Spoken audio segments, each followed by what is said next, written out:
জানুয়ারিতেই Jamuna rail সেতু উদ্বোধন, 1 ঘন্টার পথ পাড়ি দেওয়া যাবে 5 মিনিটে, বাড়বে যোগাযোগের গতি।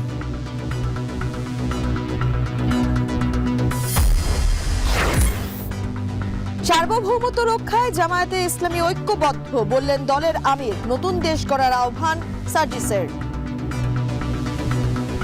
আমরা আমাদের দেশকে ভালোবাসি এবং আমরা দেশের শান্তি শৃঙ্খলা, স্বাধীনতা, সার্বভৌমত্ব রক্ষায় আমরা প্রতিশ্রুতিবদ্ধ। ছাত্র জনতার জীবন এবং রক্তের যে স্পিরিট, আল্লাহ যদি আমাদের সহায় থাকেন তাহলে অবশ্যই যেই বাংলাদেশের স্বপ্ন আমরা দেখি, যে উত্তরের স্বপ্ন আমরা দেখি, সেটি আমরা প্রতিষ্ঠা করতে পারবো। সরবরাহ বাড়ায় শীতের সবজিতে ক্রেতার স্বস্তি, পিঠার স্বাদ বাড়াতে ছুটির দিনে খেজুরের গুড়ের কদর। কাঁচা বাজারটা মোটামুটি এখন আমাদের যারা আছে একটু এটা অনেক কম। আশা করছি যে হয়তো আরো 15 দিনে কমতে পারে। পিঠা বানায়, পিঠা খাম, শীতে পিঠা খুব মজা। বৈধ অবৈধ প্রায় 12 লাখ রিকশায় রাজধানীর সড়কে বিশৃঙ্খলা, শৃঙ্খলা ফেরাতে কঠোর হবার তাগিদ। যেখানে যেখানে চলার সুযোগ আছে নিয়ন্ত্রিত উপায়, সেই নিয়ন্ত্রণ সাপেক্ষে চলার যেই ডিটেইলিং সেটা কিন্তু কর্পোরেশনে করার দরকার।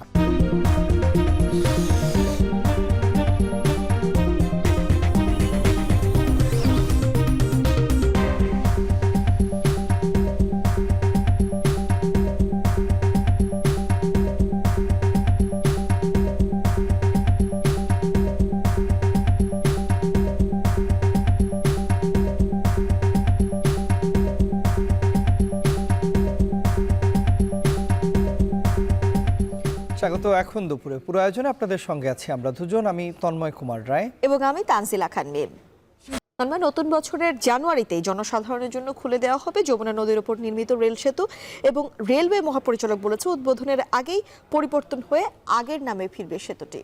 এবং একই সঙ্গে উত্তরাঞ্চল এবং দক্ষিণের যে মেলবন্ধন এই সেতুটি যদি পুরোদমে চালু হয় তাহলে মানুষের ভোগান্তি অনেকটা কমে আসবে। অর্থাৎ এই সেতু দিয়ে কিন্তু 2টি ট্রেন একসঙ্গে যাতায়াত করতে পারবে, যেটি এখন সম্ভব হচ্ছে না, এবং সাধারণ মানুষ এতে করে সুফলটা ঠিক ভোগ করতে পারবেন। এবং বলা হচ্ছে যে যাত্রীবাহী যে ট্রেন চলাচল করছে এখন, তার তুলনায় ট্রেন চলাচলও বাড়বে অনেক গুণে। সহকর্মী সিফাত শাহরিয়ারের প্রতিবেদন রয়েছে, দেখব সেটি। ছবি তুলেছেন রিপন হাসান।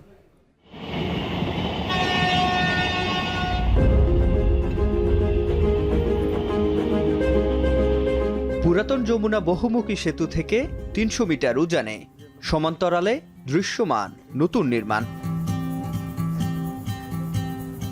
4.8 কিলোমিটার দৈর্ঘ্যের সেতু শুধু টাঙ্গাইল আর সিরাজগঞ্জের দূরত্ব কমিয়েছে তা নয়, তৈরি করেছে দেশের উত্তরাঞ্চলের সঙ্গে দক্ষিণের মেলবন্ধন।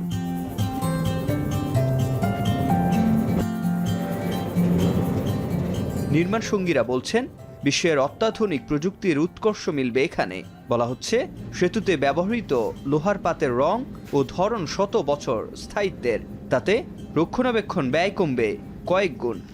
থার্ড পার্টি টেস্ট করানো হয়েছে বাইরে, এবং কিছু মেটেরিয়াল যেগুলো বাংলাদেশ থেকে আমরা সংগ্রহ করেছি, সমস্ত মেটেরিয়াল বাংলা বইয়ের থেকে টেস্ট করা হয়েছে। বিশ্বের সর্বাধুনিক প্রযুক্তি ব্যবহার করে আসলে এই ব্রিজটা করা হয়েছে, এটাই বলতে হবে। একদম আধুনিক টেকনোলজি ইউজ করা হয়েছে ব্রিজটা করতে গিয়ে, এবং কোনো কোয়ালিটি বিষয়ে কোনো কম্প্রোমাইজ করা হয় নাই।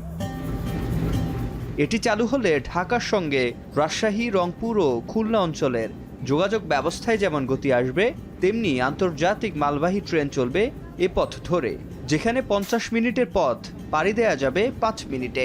প্রকল্প পরিচালক বলছেন কাজ শেষ হয়েছে সবে, নতুন বছরের জানুয়ারিতেই হবে উদ্বোধন। আমাদের যে ফাউন্ডেশনটা নির্মাণ করেছি সেটা হচ্ছে স্টিল পাইপ, শিট পাইলের উপরে। অন্য ব্রিজগুলো যেটা আছে সেগুলোতে মাইল্ড স্টিল ইউজ করা হয়, সেটা প্রতি 3 বছর পর পর পেইন্টিং করতে হয় স্টিলের স্থায়িত্বটা রক্ষার জন্য। কিন্তু এখানে আমাদের 100 বছরে 1% বেশি ওয়্যার অ্যান্ড টিয়ার হবে না। ব্রডগেজ ট্রেনের জন্য 120 কিলোমিটার পার আওয়ার এবং মিটার গেজ ট্রেনের জন্য 100 কিলোমিটার পার আওয়ার। তো এই ফুল স্পিডে এই সেতু দিয়ে ট্রেন চলাচল করলে আমরা আগে যেখানে এক স্টেশন থেকে আরেক স্টেশনে যেতে অলমোস্ট 45 মিনিট থেকে 50 মিনিট সময় লাগতো, এখন সেটা 5 মিনিটে সম্ভব হবে। রেলওয়ের নতুন মহাপরিচালক বলছেন উদ্বোধনের আগেই পরিবর্তন হয়ে আগের নামে ফিরবে সেতুটি। ইতোমধ্যে শুরু হয়েছে সকল প্রক্রিয়া। এটা অরিজিনালি আসলে আমাদের যখন জাইকার সাথে আমাদের যখন লোন এগ্রিমেন্ট হয়, এটা কিন্তু যমুনা রেল সেতু নামেই লোন এগ্রিমেন্টটা হয়। যাক পরবর্তীতে পরিচয়, কারণ এটা প্রজেক্টের নামটা একটু চেঞ্জ করে, কিন্তু আমরা আগের অবস্থায় ফিরে আসার জন্য এটা প্রস্তাব করা হচ্ছে। তো মিনিস্ট্রি এটা অনুমোদন দিলে এটা নাম পরিবর্তন হয়ে যাবে।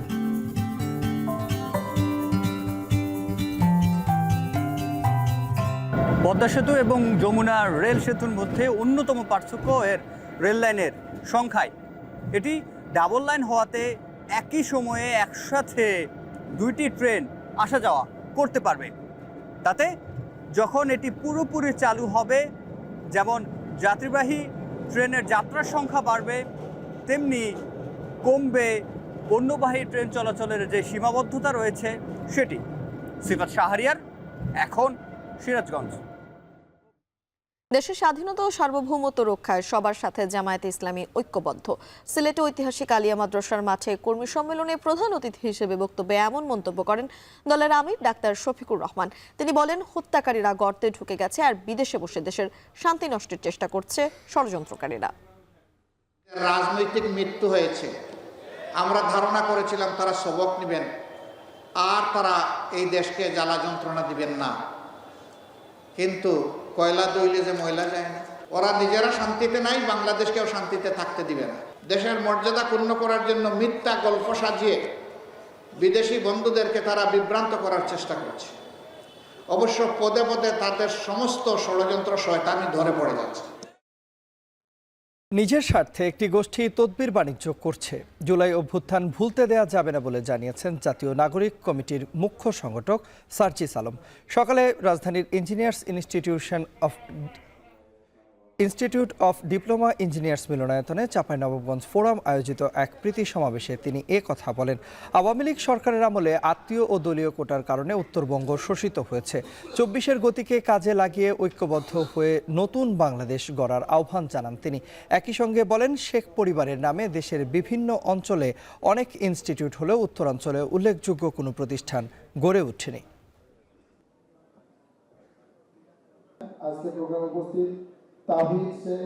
বিগত 16 বছরে তো আমরা শোষিত হয়েছি। যেই জায়গায় আমাদের যাওয়ার আমাদের মিনিমাম আমরা ডিজার্ভ করতাম, আমরা সেই জায়গায় যেতে পারিনি। গিয়েছে কোটা, গোপালী কোটা, পরিবার কোটা, আত্মীয় স্বজন কোটা, তেলবাজি কোটা, লীগ কোটা, এরকম অসংখ্য কোটায় এই পুরো উত্তরবঙ্গ বলতে আমরা যা বুঝি, পুরো উত্তরবঙ্গকে শোষণ করা হয়েছে। শীতকালীন সবজির ভরা মৌসুম বাজারে, সে কারণে দামও নাগালের মধ্যেই। দাম বাড়েনি চাষের মাছের, স্বস্তি বলতে এতটুকুই। বাকি সবই, বিশেষ করে ভোজ্য তেল, আলু, বেশি পেঁয়াজ, নদীর মাছ সবই কিনতে হচ্ছে চড়া দামে। বাজারে উঠেছে শীতের অনুষঙ্গ খেজুরের রসের গুড়। রাজধানীর সাপ্তাহিক বাজার দর জানাচ্ছেন জাবেদ আব্দুল্লাহ। বাজারে থরে থরে সাজানো শীতকালীন সবুজ সবজি। কৃষকের শ্রমে ঘামে উৎপাদিত সতেজ পালং, পুঁই আর সরিষা শাক বিক্রি হচ্ছে প্রতি আটি 10 টাকায়। ক্রেতারা বলছেন, ভরা মৌসুমের কারণে দাম কিছুটা কমেছে। এদিকে বাজারে রুই, কাতলা, ইলিশ, পাঙ্গাস ও ছোট বড় মাছ নিয়ে হাকডাক দর কষাকষিতে ব্যস্ত ক্রেতা বিক্রেতা। ছুটির দিন হওয়ায় বেচা বিক্রিও ভালো, তবে নদীর মাছের চাহিদা বেশি। রুই 250 থেকে 400 টাকা, ইলিশ 1200 থেকে 2000 টাকা, পাঙ্গাস 220 টাকা কেজি দরে বিক্রি হচ্ছে। ক্রেতারা বলছেন, চাষের মাছের দাম কিছুটা কম হলেও বাকি সবই নাগালের বাইরে। দাম তো আসলে বেশি, একটু সময়ের সাথে সাথে একটু দাম বাড়তেছে। প্রত্যেকটা কিন্তু আমার কাছে এটা আগে আমি 150 নিতাম, এটা এখন 1100 টাকা যাচ্ছে। ইলিশ মাছটা শীতে কম টানে, এই কারণে দাম মোটামুটি ঠিক আছে। আর বড় মাছটা একটু কম, এই কারণে দামটা বাড়তি আর কি। শীতের পিঠার স্বাদ বাড়াতে এরই মধ্যে বাজারে উঠেছে রাজশাহী ও মানিকগঞ্জের ঐতিহ্যবাহী হাজারি গুড়। আমরা বিক্রি করতেছি 250 টাকা থেকে 280 টাকা, আর কম দামা যেটা এটা 140 টাকা। পিঠা বানায়, পিঠা খাম, শীতে পিঠা খুব মজা। তবে চলতি সপ্তাহে শীতে উত্তাপ ছড়িয়েছে ভোজ্য তেল। প্রতি লিটার বোতলজাত সয়াবিন তেল বিক্রি হচ্ছে 175 থেকে 80 টাকায়। এছাড়া বোতলজাত 5 লিটার সয়াবিন তেল বিক্রি হচ্ছে 552 টাকায়, যে কারণে ক্রেতার কণ্ঠে অস্বস্তির সুর। বাজেট থাকে না, টাইনা চলা লাগে, যেন 100 গ্রাম এনে লাগে 50 গ্রাম। তেল তো সামনেই বললো, আপনার দোকানদার সামনে বললো, যেটা 5 লিটার কিনছিলাম 800 টাকাতে, সেটা এখন কত টাকা? 850 টাকা। এছাড়া গত সপ্তাহের তুলনায় এ সপ্তাহেও অপরিবর্তিত রয়েছে গরু, খাসি ও মুরগির মাংসের দর। জাবেদ আব্দুল্লাহ, এখন, ঢাকা। তন্ময়, মৃদু শীত পড়েছে পুরো নগর জুড়েই। এরকম একটা দিনে আসলে ছুটির দিন বিশেষ করে হুট খোলা রিক্সায় ঘুরে বেড়াতে কার না ভালো লাগে। তবে যদি আপনি কোনো কাজে বের হন, হুট করে রিক্সা পেতে অনেকটা বিলম্ব তো লাগে। রিক্সা ভাড়া নিয়ে একটা যাত্রীদের মধ্যে সব সময় দ্বন্দ্ব কাজ করে। রিক্সাওয়ালা থাকে, যারা রিক্সা চালক থাকে, তাদের সাথে রিক্সা যারা যাত্রী তাদের সঙ্গে এই দ্বন্দ্বটা সবসময় থাকে।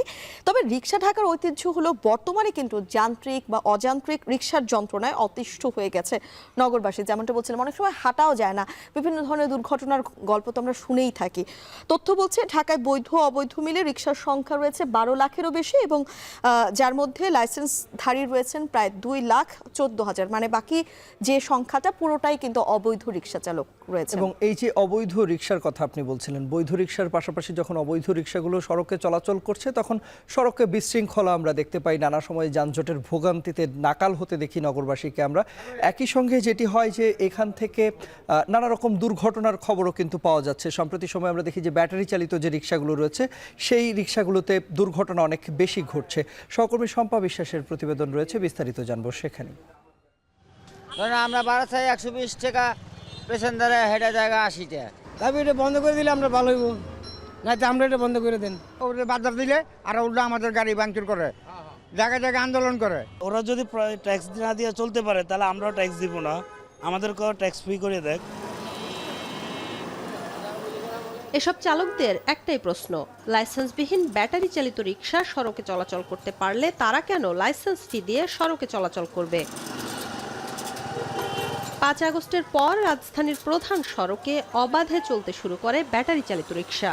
যানজট, দুর্ঘটনা সহ বিভিন্ন কারণে এসব রিক্সা বন্ধে গত 19 নভেম্বর হাইকোর্ট আদেশ দেন। তবে ব্যাটারি চালিত রিক্সা চালকদের আন্দোলনের মুখে আদেশটি স্থগিত করেন চেম্বার আদালত। এরপর থেকে ব্যাটারি রিক্সার দাপট আরও বেড়েছে।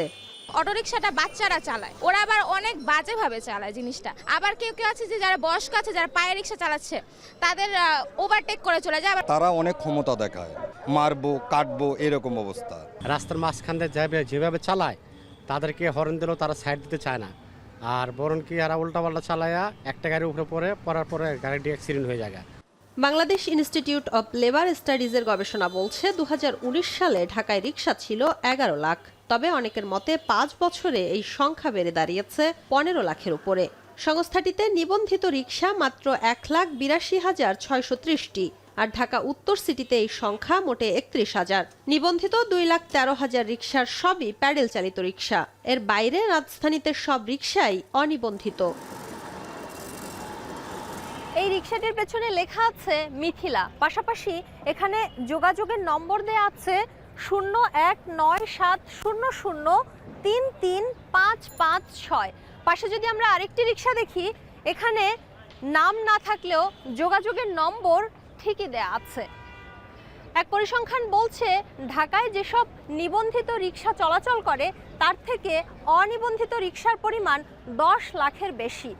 এসব রিক্সায় যেখানে নাম কিংবা যোগাযোগের নম্বর দেওয়া আছে, সেখানে আসলে থাকার কথা ছিল সিটি কর্পোরেশনের লাইসেন্স নম্বর সহ নাম্বার প্লেট কিংবা কিউআর কোডের ছবি। ঢাকায় রিক্সার নিবন্ধন দেয় 2 সিটি কর্পোরেশন। তাদের কাছে প্রশ্ন ছিল অনিবন্ধিত রিক্সা কিভাবে সড়কে চলছে। উত্তরে ডিএনসিসি ব্যাটারি চালিত রিক্সার দায় চাপালো অন্য সংস্থার উপর, আর ডিএসসিসি বলেছে অভিযান পরিচালনার কথা। Easy bike is not our. সরকার যদি বলে যে এটা ইজি বাইকটা সিটি কর্পোরেশন বা পৌরসভার mandate, then we will take care. অনিবন্ধিত, সেটি যান্ত্রিক অযান্ত্রিক যা কিছুই হোক না কেন, প্যাডেল চালিত হোক ইঞ্জিন চালিত হোক, আমরা চাই যে সেগুলোকে যারা আমাদের রেজিস্ট্রেশনের বাইরে থাকবে তাদের বিষয়ে আমরা অভিযান পরিচালনা করব। এদিকে ব্যাটারি চালিত রিকশা বন্ধ না হলে ঢাকার যোগাযোগ ব্যবস্থা স্থবির হওয়ার শঙ্কা খোদ ডিএমপি কমিশনারের। এই অটোরিকশার সংখ্যা যদি রোধ করা না যায়, অচিরেই আপনারা এরূপ একটি ঢাকা শহর পাবেন যেখানে আপনি আপনার বাসা থেকে বেরোলেই আর কোনো মুভমেন্টের সুযোগ থাকবে না। নগর পরিকল্পনাবিদরা বলছেন অবৈধ রিকশা বন্ধে প্রশাসনকে কঠোর হতে হবে। সেই সাথে ব্যাটারি চালিত রিকশা নিয়ে আদালতের রায় জনগণের সামনে সঠিকভাবে উপস্থাপন করতে হবে দুই সিটিকে। ঢাকার মতো শহরে যে যা ইচ্ছে করা যায় এই ধারণাটা কেন আসলো? আর হচ্ছে দীর্ঘদিনের অব্যবস্থাপনা। অবশ্যই মহাসড়ক এবং অন্য অনেক সড়কেই প্যাডেল চালিত রিকশা এবং অটো রিকশা চলার সুযোগ নেই। যেখানে যেখানে চলার সুযোগ আছে নিয়ন্ত্রিত উপায়, সেই নিয়ন্ত্রণ সাপেক্ষে চলার যেই ডিটেইলিং সেটা কিন্তু কর্পোরেশনকে করার দরকার। রাজধানী থেকে অবৈধ রিকশার দৌরাত্ম্য কমাতে একাধিকবার উদ্যোগ নেওয়া হলেও তা ভেস্তে গেছে নানা কারণে। অথচ সড়কে শৃঙ্খলা ফেরাতে এসব অবৈধ রিকশা চলাচল নিয়ন্ত্রণের বিকল্প নেই বলছেন নগর বিশেষজ্ঞরা। ঢাকা শহর আইসা আমার আশা পুরাইছে। একটা সময় মনে করা হতো ঢাকা শহরে আসলে সবার ইচ্ছা পূরণ হয়, কিন্তু কালের পরিক্রমায় এই কথাটি কিছুটা পরিবর্তিত হয়ে এখন রূপ নিয়েছে ঢাকা শহরে এসে যা ইচ্ছে তাই করা যায়। না হলে কিভাবে এই বিপুল সংখ্যক অবৈধ রিকশা প্রশাসনের নাকের সামনে দিয়ে এই শহরে চলাচল করতে পারে? এতে একদিকে যেমন সিটি কর্পোরেশন তাদের রাজস্ব হারাচ্ছে, অন্যদিকে যানজট সৃষ্টি সহ বিভিন্ন সময় ঘটছে নানা দুর্ঘটনা। শম্পা বিশ্বাস, এখন, ঢাকা। তন্ময়, কমছে তাপমাত্রা, বাড়ছে শীত। কনকনের শীতের সাথে যোগ হয়ে জনজীবনে দুর্ভোগ বাড়াচ্ছে হিমেল হাওয়া, এবং এতে সবচেয়ে বেশি কষ্টে পড়েছে নিম্ন আয়ের শ্রমজীবী মানুষ যারা রয়েছেন তারা। এবং হাসপাতালগুলোতে একই সঙ্গে বাড়ছে রোগীদের ভিড়, এবং একই সঙ্গে পঞ্চগড়ের তেঁতুলিয়ায় আজ কিন্তু মৌসুমের সর্বনিম্ন তাপমাত্রা রেকর্ড করা হয়েছে। প্রতিবেদনে জানবো বিস্তারিত। দেশের বিভিন্ন স্থানে বইছে মৃদু শৈত্যপ্রবাহ। ঘন কুয়াশায় বেলা গড়ালেও অনেক স্থানে মিলছে না সূর্যের দেখা। আগুন জ্বালিয়ে শীত নিবারণের চেষ্টা করছেন অনেকে। শুক্রবার পঞ্চগড়ের তেঁতুলিয়ায় মৌসুমের সর্বনিম্ন তাপমাত্রা রেকর্ড করা হয়েছে। ঘন কুয়াশা ও হিমালয় থেকে আসা ঠান্ডা বাতাসে প্রান্তিক জনজীবনে নেমেছে দুর্ভোগ। ঠান্ডাতে হাত পাড়া কোকড়া হয়েছে, ঠান্ডা কিবা হয়েছে, সপুতা হয়েছে, খুব কষ্টতে আছি। ঠান্ডাতে কর্ম করতে পারি না, ঠিক আছে, কঠিন কষ্ট। ভাই ঢাকা থেকে আমি বিকাল 5টা 5:30 সারা রাত আসতে পারি না ভাই, এত কুয়াশা আর শীত। সন্ধ্যার পরে কামাইটা করা যাচ্ছে না, সকাল বিকালের ঠান্ডা। কুমিল্লা জুড়ে জেঁকে বসেছে শীত। 2 দিন ধরে উঠছে না সূর্য। তীব্র শীতে বেশি বিপাকে ছিন্নমূল মানুষেরা। ঘন কুয়াশায় ঢাকা চট্টগ্রাম মহাসড়কে কমেছে যানবাহনের গতি। কাশ এটি ভুগতে হইতেছে, ছোট বাচ্চাদের বেশি বেশি হইতেছে। শীতের সময় একটু কষ্ট হয়, তারপরে কি করব, কর্ম তো করাই লাগবে, নাহলে তো খাইতে পাবো না। কুয়াশা বেশি, বৃষ্টির মতন বৃষ্টি পড়তেছে, কুয়াশা, ঠান্ডা প্যান্জার পাওয়া যায় না। জেলা আবহাওয়া অধিদপ্তর বলছে আরও 2 থেকে 3 দিন থাকবে এমন পরিস্থিতি। কুয়াশার তীব্রতা কিছুটা কমলেও বাড়বে শীতের প্রভাব। চুয়াডাঙ্গায়ও চলছে শীতের দাপট। ঠান্ডা উপেক্ষা করে বাইরে বের হচ্ছেন কর্মজীবীরা। শীতে হাটবাজারের শ্রমিক ও কৃষি শ্রমিকদের বেশি দুর্ভোগ পোহাতে হচ্ছে। হাসপাতালে বাড়ছে শীতজনিত রোগীর সংখ্যা। শীত পড়ছে, কুয়াশার জন্য বাড়াতে পারছি না, শীতে সমস্যা তো হচ্ছে। আবার এদিকে কর্মসূচি কামে গেলেও আমরা করতে পারছি না ঠিক মতন। এদিকে ঘন কুয়াশায় 6.5 ঘন্টা বন্ধ থাকার পর শুক্রবার সকাল 9টার দিকে পাটুরিয়া দৌলতদিয়া নৌপথে ফেরি চলাচল স্বাভাবিক হয়েছে। প্রত্যয় দাস, এখন। শেখ হাসিনা সরকারের দীর্ঘদিন ক্ষমতা ধরে রাখার নীল নকশার প্রথম ষড়যন্ত্র ছিল পিলখানা হত্যাকাণ্ড। প্রহসনমূলক বিস্ফোরক মামলার কারণে 868 জন বিডিআর সদস্য 16 বছর ধরে বিচার বহির্ভূতভাবে কারাবন্দী আছেন বলে দাবি করেছে ভুক্তভোগী বিডিআর পরিবারের সদস্যরা। হত্যা ও বিস্ফোরক মামলা প্রত্যাহার ও রায় বাতিল করা, নিরপরাধ কারাবন্দীদের মুক্তির দাবি 25 ও 26 ফেব্রুয়ারিকে শহীদ সেনা দিবস ঘোষণা সহ 8 দফা দাবি নিয়ে শুক্রবার সকালে জাতীয় প্রেস ক্লাবে সংবাদ সম্মেলন করেন তারা। এ সময় ভুক্তভোগী পরিবারগুলো বলেন, অর্ধ শতাধিক বিডিআর সদস্য অমানবিক রিমান্ড দেওয়ার ফলে মৃত্যুবরণ করেছেন। নিরপরাধ পরিবারগুলোর স্বজন হারিয়ে আর্থিকভাবে ক্ষতিগ্রস্ত হয়েছেন। মিথ্যা মামলা দিয়ে সাজা দেয়ায় দোষীদের শাস্তি ও ভুক্তভোগী পরিবারগুলোকে ক্ষতিপূরণের দাবি জানান তারা। কারণ নির্যাতিত ভাইরা যেন সকল প্রকার মামলা থেকে অব্যাহতি পেয়ে যেন পুনরায় আমাদের মাঝে ফিরে আসতে পারেন, এবং তার সাথে সাথে তাদেরকে জামিনের মাধ্যমে মামলা থেকে অব্যাহতি দিয়ে পুনরায় যেন তাদের সম্মান ফিরিয়ে দিয়ে তাদেরকে চাকরিতে পুনর্বহাল করা হয়। নিরীহ বিডিআরদের রিমান্ডে নির্যাতনের ফলে যে মৃত্যুগুলো হয়েছে তার সঠিক তথ্য উদ্ঘাটন করতে হবে এবং দোষীদের, প্রকৃত দোষীদের শাস্তির আওতায় আনতে হবে। বিডিআরের ইস্যুতে সরকার কোন জায়গায় আটকে আছে ওই জায়গাটা আমাদেরকে স্পষ্ট করুক, আমরা তার বিরুদ্ধে লড়াই করব। শীত মৌসুমের শুরু থেকে সমুদ্র ও পাহাড়ের অনাবিল সৌন্দর্যের টানে কক্সবাজার মুখে পর্যটকরা। শীতের শুরুতে নীল জলরাশিতে উচ্ছ্বাসে মেতেছেন তারা। এদিকে কুয়াকাটায় পর্যটক আগমন বাড়ায় হোটেল মোটেলের 90% রুম বুকিং হয়ে গেছে। কক্সবাজার থেকে যুক্ত হচ্ছেন সহকর্মী মন্তোষ বেদুগু, কুয়াকাটায় আছেন জসিম পারভেজ। সরাসরি যুক্ত হচ্ছি তাদের সঙ্গে।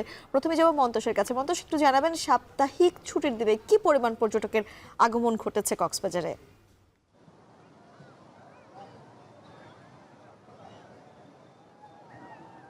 মিম, শীত মৌসুমে আসলে পর্যটকদের কাছে একটি আলাদা মোহনীয় রূপে ধরা দেয় কক্সবাজারের প্রাণ প্রকৃতি, এবং কক্সবাজারের যে অনাবিল সৌন্দর্য সেটি উপভোগ করার জন্য দেশ বিদেশের নানা প্রান্ত থেকে লোকজন কিন্তু ছুটে আসেন কক্সবাজারে। এবং ছুটির দিনগুলোতে আমরা দেখি যে এখানে উপচে পড়া ভিড়ের রূপ নেয়, এবং আজকেও সকাল থেকে আমরা দেখছি যে সৈকতের যে কলাতলি থেকে শুরু করে সুগন্ধা কিংবা লাবণী পয়েন্টের কথা যদি বলি, এখানে সৈকত জুড়েই কিন্তু বিপুল মানুষের উপস্থিতি, এবং এখন পর্যন্ত ভর দুপুর এবং এখনো আমরা দেখছি যে প্রচুর মানুষ সমুদ্রের যে শান্ত শীতল জল, শীতের যে রূপটি আসলে সমুদ্রের ন্যায়, সেই সময়টাতে কিন্তু এখানে পর্যটকরা বেশ উচ্ছ্বাসের সাথে সময়টা কাটাচ্ছেন, এবং অনেকে পরিবারের সদস্যদের নিয়ে এখানে ভ্রমণে এসেছেন। আমরা হোটেল মালিকদের সাথে কথা বলেছি, তারা যেটি বলছেন যে এখানে অধিকাংশ যে তারকা মানের হোটেলগুলো আছে সব সেখানে কিন্তু শতভাগ কক্ষ বুকিং রয়েছে, এবং অধিকাংশ হোটেলে 80 থেকে 90% কক্ষ বুকিং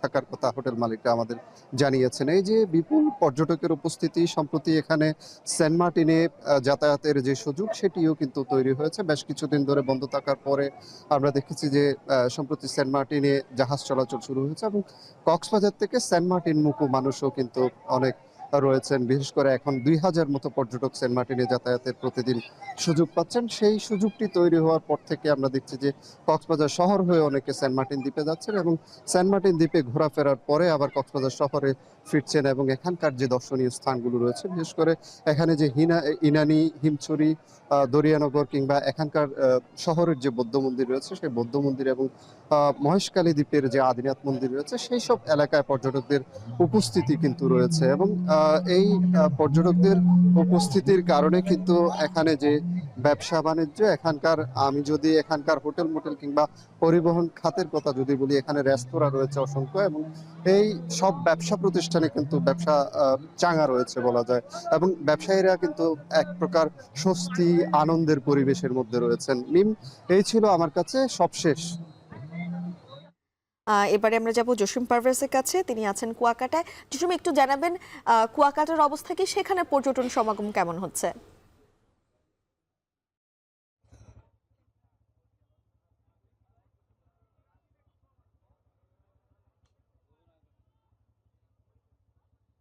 আপনি জানেন যে পর্যটন কিন্তু কুয়াকাটা হচ্ছে দেশের সর্বদক্ষিণে, এবং এখানে একই স্থানে দাঁড়িয়ে সূর্যোদয় এবং সূর্য অস্তের মনোরম দৃশ্য উপভোগ করা যায়। সে কারণে কিন্তু দেশি বিদেশি লাখো পর্যটকের মিলন মেলায় পরিণত হয় প্রতি বছর শীত মৌসুম মানেই হচ্ছে পর্যটন মৌসুম। আর এই পর্যটন মৌসুমকে কেন্দ্র করেই কিন্তু এখানকার যে দেশের অভ্যন্তরের যে শিক্ষা প্রতিষ্ঠান রয়েছে, মাধ্যমিক এবং প্রাথমিক শিক্ষা প্রতিষ্ঠান, সেগুলোর কিন্তু পরীক্ষা শেষ হয়েছে। সেই পরীক্ষা শেষ হওয়ায় কিন্তু শিক্ষার্থীরাও এখানে ছুটে এসেছেন পিকনিক পার্টিতে অংশ অংশগ্রহণ করার জন্য। একই সঙ্গে যে বিভিন্ন জিও এনজিও যে সকল সরকারি বেসরকারি যে প্রতিষ্ঠান রয়েছে তারাও কিন্তু এখানে আসেন শিক্ষা সফরে।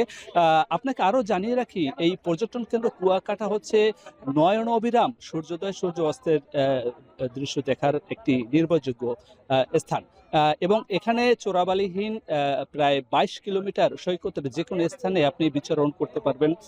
বিভিন্ন বয়সের মানুষ এখানে বিচরণ করে। একই সঙ্গে তারা যে সমুদ্রের ঢেউয়ের সঙ্গে যুদ্ধ করেই তারা কিন্তু সমুদ্র স্নান করেন এবং আনন্দ উল্লাসে এখানকার যে ঝাউবন, নারিকেল বাগান, তাল বাগান এবং এখানকার যে ট্যাংরাগিরি বন রয়েছে সে ট্যাংরাগিরি বনেও কিন্তু তারা বিচরণ করছেন। সেখানে কিন্তু সুন্দরবনের আদেলে যে সকল গাছালি রয়েছে সেই কুঞ্জ ছায়ায় তারা বিচরণ করছেন এবং সেখানেও তারা পিকনিক পার্টিতে মিলিত হচ্ছেন।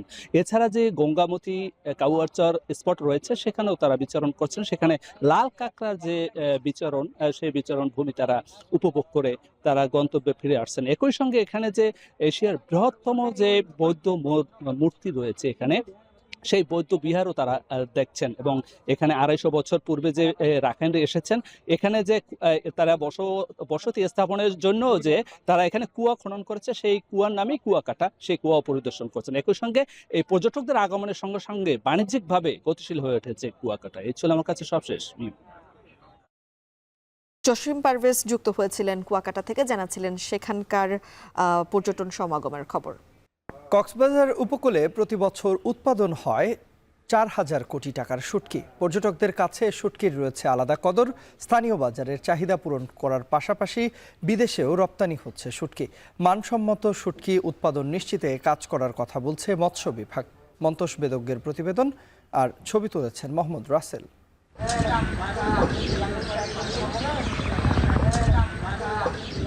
মাচায় ঝুলছে ছুরি, লইট্টা, পোয়া সহ নানা জাতের মাছ। সূর্যের তাপে যা পরিণত হচ্ছে শুটকিতে। এ চিত্র কক্সবাজারের নাজিরার টেক শুটকি মহালের। জেলায় শুটকি উৎপাদন হয় অর্ধশতাধিক মহালে। ভোর থেকে বিকেল পর্যন্ত চলে শুটকি উৎপাদনের বিশাল কর্মযজ্ঞ। এই দীর্ঘ প্রক্রিয়ায় মিশে থাকে হাজারো শ্রমিকের শ্রম, ঘাম। আর এক একটি মহালে 50,000 টাকা থেকে শুরু করে 20 লাখ টাকা পর্যন্ত বিনিয়োগ করেন এক একজন ব্যবসায়ী। ছুরি মাছ এখন বর্তমানে প্রায় 270-80 টাকা চলতেছে, আর ফাইসা যেটা বলতেছি ওইটা প্রায় 150-160 টাকা। অনেক সময় একটু কমে গেলে আমাদের লস হয়ে যায়, আবার অনেক সময় একটু বেড়ে গেলে আমরা একটু বেশি লাভ করতে পারি, এরকম চলে আর। কক্সবাজারে বেড়াতে যাওয়া পর্যটকদের পছন্দের পণ্য কেনার তালিকায় শীর্ষে থাকে শুটকি। তবে রয়েছে শুটকির মান নিয়েও প্রশ্ন, যদিও এক্ষেত্রে ব্যবসায়ীদের উপরেই শেষ ভরসা রাখার কথা বলছেন পর্যটকরা।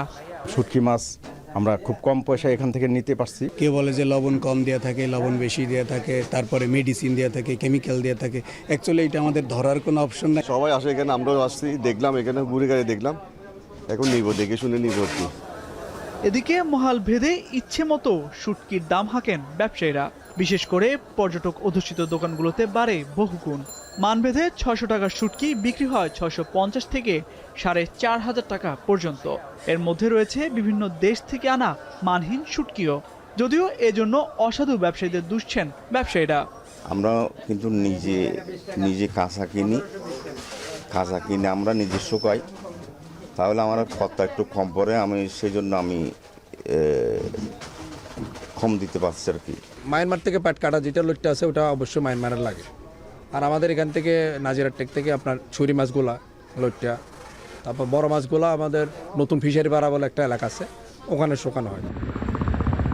জেলা মৎস্য বিভাগ বলছে জেলার 700 জন ব্যবসায়ী বছরে প্রায় 40,000 টন শুটকি উৎপাদন করেন। এসব শুটকি স্থানীয় চাহিদা মিটিয়ে রপ্তানি হয় কোরিয়া, চীন, হংকং, মালয়েশিয়া সহ বিভিন্ন দেশে। তাই শুটকির মান নিয়ন্ত্রণে নেওয়া হচ্ছে নানা পদক্ষেপ। আমরা একদিকে আইনও প্রয়োগ করব এবং তাদের বিকল্প টেকনোলজি সহায়তা যদি দিতে পারি, তাহলে আমরা মনে হয় খুব অদূর ভবিষ্যতেই আমরা 100% বিষমুক্ত শুটকি উৎপাদন করতে সক্ষম হব। শুটকির মান নিয়ন্ত্রণে উৎপাদনকারীদের মাঝে আরও সচেতনতা বৃদ্ধির তাগিদ পর্যটকদের। এখন কক্সবাজার। গাজায় যুদ্ধবিরতি কার্যকরের প্রস্তুত ইসরায়েল। প্রধানমন্ত্রী বেনিয়ামিন নেতানিয়াহুর সঙ্গে বৈঠকের পর এমন বার্তা দিয়েছেন মার্কিন জাতীয় নিরাপত্তা বিষয়ক মুখপাত্র জ্যাক সুলিভান।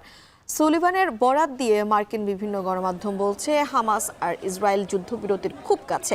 আলোচনা অনুযায়ী 60 দিনের জন্য যুদ্ধবিরতি কার্যকর হবে। এ সময় হামাস 30 জন বন্দীকে মুক্ত করবে, ইসরায়েল ফিলিস্তিনি বন্দীদের মুক্ত করবে আর গাজায় প্রাণ প্রবেশের পথ খুলে দেবে। এদিকে যুদ্ধবিরতি নিয়ে আলোচনার মধ্যেই গাজায় নির্মম হত্যাযজ্ঞ অব্যাহত রেখেছে ইসরায়েল। বৃহস্পতিবার একদিনে ইসরায়েলি হামলায় পুরো উপত্যকায় শতাধিক মানুষের প্রাণ গেছে। এর মধ্যে ঐতিহাসিক শরণার্থী শিবিরগুলো একটি নুসাইরাত ক্যাম্পে আশ্রয় নেওয়া অন্তত 30 বেসামরিক ফিলিস্তিনির মৃত্যু হয়েছে। এখন দুপুর শেষ করবো, তবে তার আগে শিরোনামগুলো জানিয়ে দেবো আরো একবার। জানুয়ারিতে যমুনা রেল সেতু উদ্বোধন, 1 ঘন্টার পথ পাড়ি দেওয়া যাবে 5 মিনিটে, বাড়বে যোগাযোগের গতি।